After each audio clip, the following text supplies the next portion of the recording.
Thanks everyone for coming. My name's James Ashley. I'm the WA Manager at the Bureau of Meteorology. Just wanted to talk to you today about some of the weather across the Christmas period, particularly the extremely hot conditions over the southwest of WA.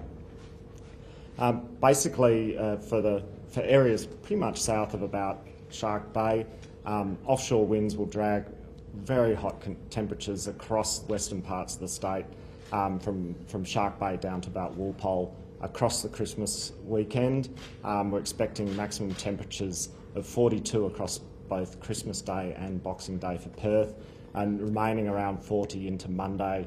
And it's not really until Tuesday or Wednesday that we see an easing of the temperatures near the west coast. All this heat is driven by a high pressure ridge moving into the Bight, pushing the west coast trough offshore and maintaining an easterly flow right across the western half of the state. Those easterly winds will pull those hot temperatures from inland parts of WA right to the west coast. So normally we see good sea breezes easing things off on hot days. Whilst we'll see sea breezes, they'll be quite weak and won't have the relief that we normally associate with the sea breeze in west coastal parts of WA.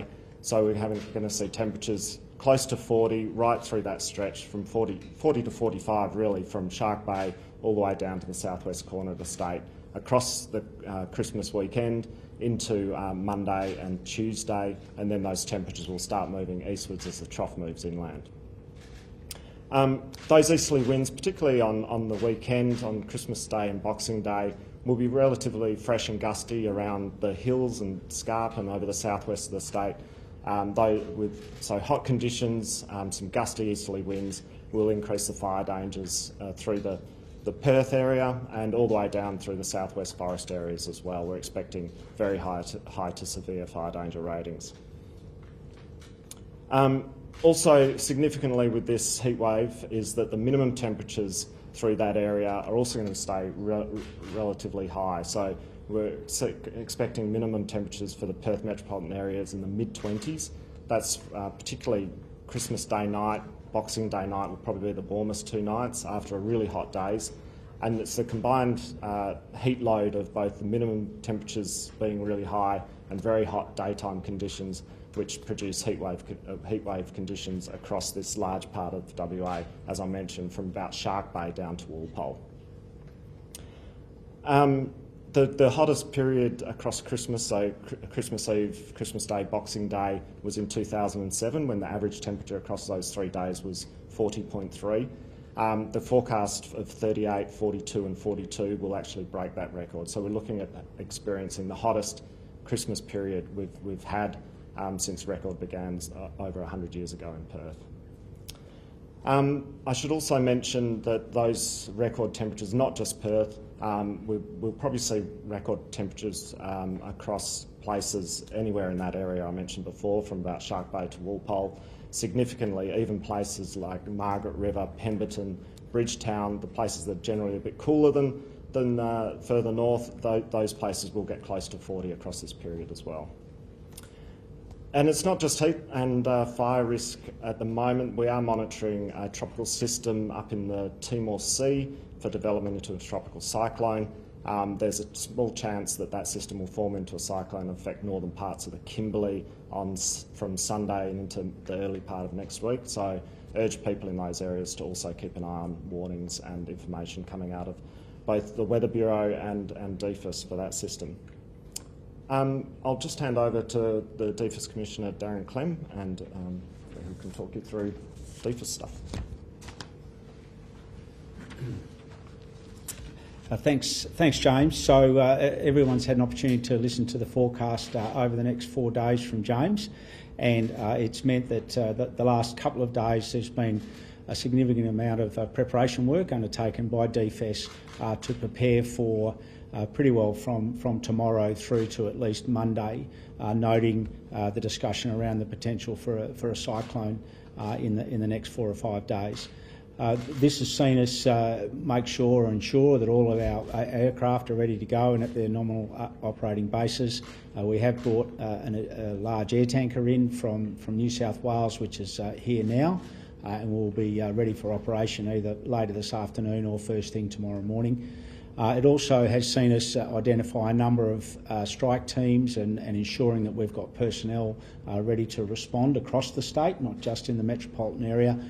There are strike teams identified in various locations made up of both volunteer and career firefighters to be able to respond to bushfires as early as we possibly can to keep ensuring that we're keeping these bushfires as small as we possibly can. The forecast weather conditions do present significant challenges from a fire weather point of view, but also some challenges around the health and well-being of those people responding. And so it's important from our point of view that everyone plays their role. Total fire vans are likely to be placed in certain parts of the southwest of the state. There's certainly total fire vans today. They generally get decided around about 4 p.m. on each day for the next day, and so people need to monitor Emergency WA to make sure they're aware of what total fire vans may be in the area that they're going to be in on any particular day. That's an important role that everybody's got to play to make sure that we're keeping the number of fires that start to a smaller number as we possibly can.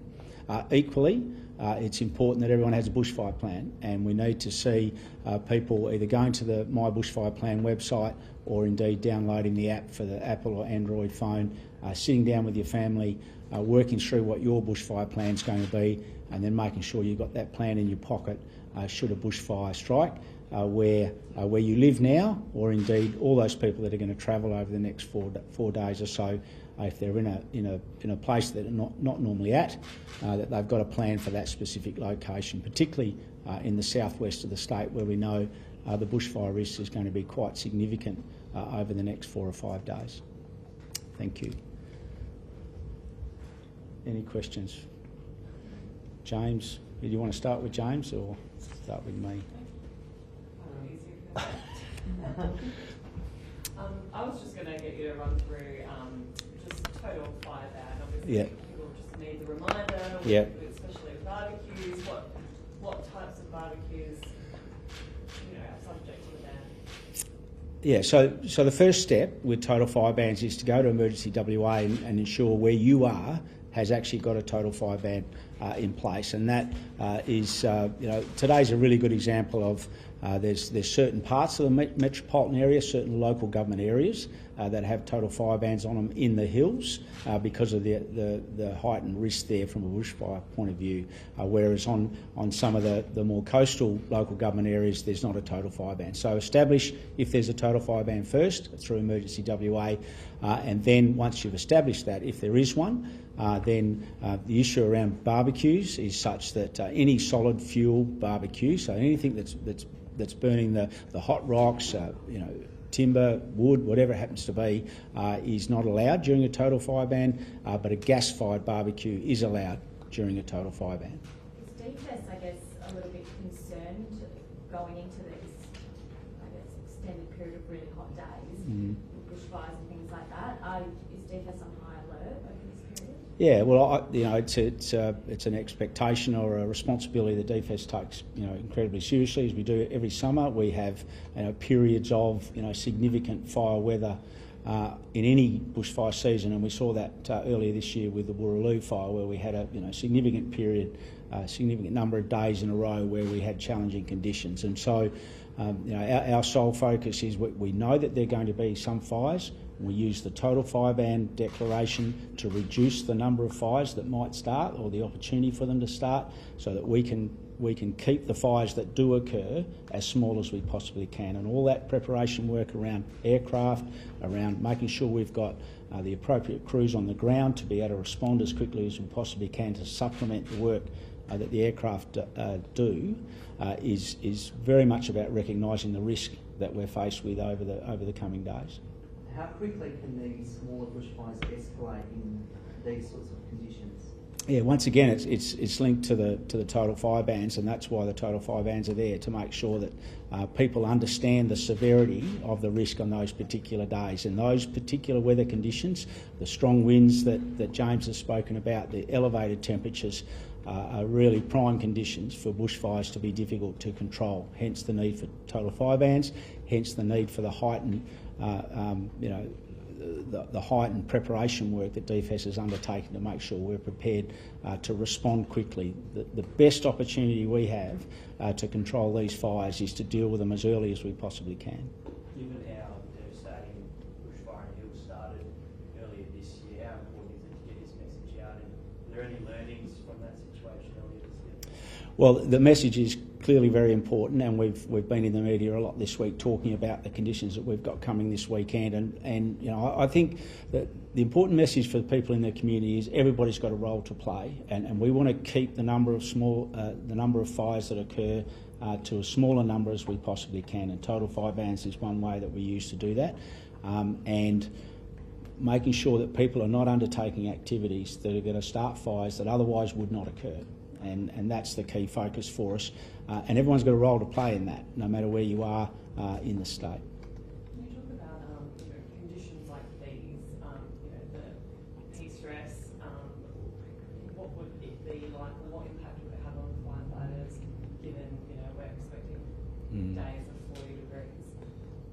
Yeah, so certainly making sure they're well rested before they start their shifts, be either volunteer or career. Also, from a fatigue management point of view, making sure we're giving adequate rest breaks, there's adequate water and sustenance available for people to be able to not only take a rest from the fire front should they be there, but also making sure they're rehydrating and looking after their health that way. We have a rehabilitation unit which helps to bring down the sort of core body temperature and those sorts of things. But also the educational piece around understanding heat stress and the effect that have on, the early warning signs of those sorts of impacts to people's health is really important, and something that's monitored very closely. Can you run through what families need to consider for a fire plan, particularly if they're travelling away and they're not in their environment? Yeah, look, it's pretty simple about understanding what's your trigger to leave is important, and that's about understanding what your own resilience and capability is. And if you're in a holiday location, then you're not necessarily going to have access to things that you would normally use to combat the fire, and so you're unlikely to stay and defend. And then where you're going to go once you do leave, and how you're going to get there. So planning your escape route, making sure you understand leaving yourself two methods of exit from your particular location is absolutely critical. So those three things are critical to your plan. The My Bushfire Plan app and the website clearly step you through those three questions and pose them to you, provide you with a range of different options about what you might do. And look, I think the other important part about the plan is people need to understand this is something you shouldn't do on your own. If you're there with your family, everybody in the family needs to understand exactly what their role is in the plan and what the actual overall plan is, so that everybody's doing the same thing. Just on another issue, the president of the volunteer bushfire cohort has raised concerns that there might not be enough volunteers when the vaccine mandate for volunteers come in. Do you have a response to that, and do you have plans if there's not enough numbers? Yeah, we certainly have plans. We've been through this with the DFES workforce over the last 2 months. There's still through till 31st of December. There's still time for volunteers to get vaccinated. But what we know is that the vaccination rates in local government areas of Western Australia, particularly in rural and regional areas, are exceptionally high. And so in many instances, I'll rephrase that, in the majority of instances they're over 80% in terms of first dose already, and in many instances over 90%, in some cases over 95% first dose vaccination at this point. And so that clearly means that there are a large number of people in rural and regional Western Australia who are vaccinated, at least to first dose, which is the requirement to be a volunteer from the 31st of December. So there's still time for people to get the dose done before the 31st of December, but we have some comfort from the fact that those regional vaccination rates are really quite high. Is James available to elaborate on that? I'm sure he is.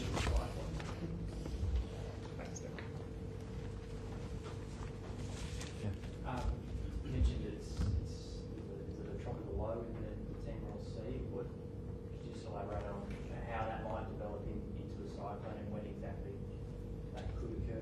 Yeah, sure. So we're closely monitoring the situation as it stands.